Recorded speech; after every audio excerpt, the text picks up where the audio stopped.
శివపార్వతుల కళ్యాణం చూద్దామా? మా టెంపుల్లో శివలింగ ప్రతిష్ఠ జరిగి కరెక్ట్గా 2 సంవత్సరాలు అవుతుంది. బట్ ఇప్పటి వరకు ఉత్సవ విగ్రహాలు తేవడానికి కుదరలేదు. అండ్ ఫైనల్లీ ఆఫ్టర్ 2 years ఉత్సవ విగ్రహాలు తెచ్చారు.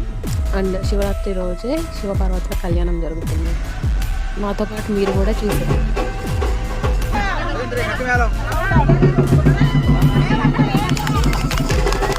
కన్యాదానం జరుగుతుంది.